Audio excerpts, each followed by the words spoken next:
আসসালামু আলাইকুম। Hello viewers, আমি মহুয়া আপনাদের মাঝে চলে এসেছি আজকে দারুণ একটি রেসিপি নিয়ে। আজকে আমি রান্না করেছি পাকা টমেটো দিয়ে পুঁটি মাছের চচ্চড়ি এবং সব কিছু একসাথে দিয়ে মেখে কিভাবে রান্না করেছি তা আপনাদের মাঝে শেয়ার করব।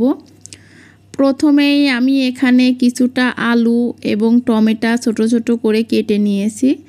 এখন এগুলো কড়াইতে একসাথে ঢেলে নেব এবং এইদিকে নেব পেঁয়াজ কুচি এবং কাঁচামরিচ কুচি এবং এখানে দেব আদা বাটা, রসুন বাটা, জিরা গুঁড়া, হলুদের গুঁড়া, ধনিয়ার গুঁড়া, শুকনা মরিচের গুঁড়া, স্বাদ মতো লবণ এবং দেব সয়াবিন তেল। এগুলো সব একসাথে দিয়ে আমি ভালো করে হাতের সাহায্যে মেখে নেব। খুবই ভালো করে সবটা মেখে নিতে হবে।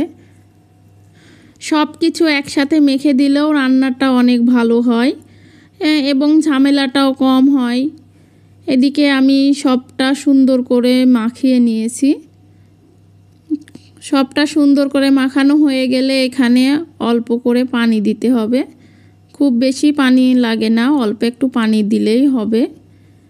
এখন আমি এখানে এই পুঁটি মাছগুলো দিয়ে দেব। পুঁটি মাছগুলো আমি উপরে সুন্দর করে সাজিয়ে দেব।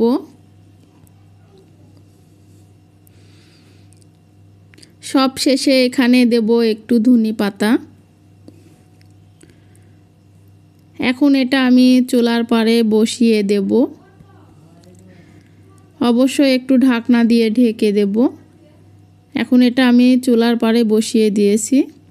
কিছুক্ষণ পর ঢাকনাটা তুলে দেখলাম, এই যে দেখুন অনেক সুন্দর একটি ঘ্রাণ বের হয়েছে, দেখতেও অনেকটা সুন্দর দেখাচ্ছে। হয়ে গেল আজকে আমাদের পাকা টমেটো দিয়ে পুঁটি মাছের চচ্চড়ি। এবং কেমন হলো আমার এই রেসিপিটা আপনারা অবশ্যই কমেন্টে জানাবেন এবং প্রতিদিন নিত্য নতুন ভিডিও পেতে অবশ্যই আমার চ্যানেলটি সাবস্ক্রাইব করবেন। আর যারা ফেসবুক পেজ থেকে আমার এই ভিডিওটা দেখছেন তারা অবশ্যই ফলো দিয়ে পাশে থাকবেন। সকলেই ভালো থাকবেন, সুস্থ থাকবেন। আল্লাহ হাফেজ।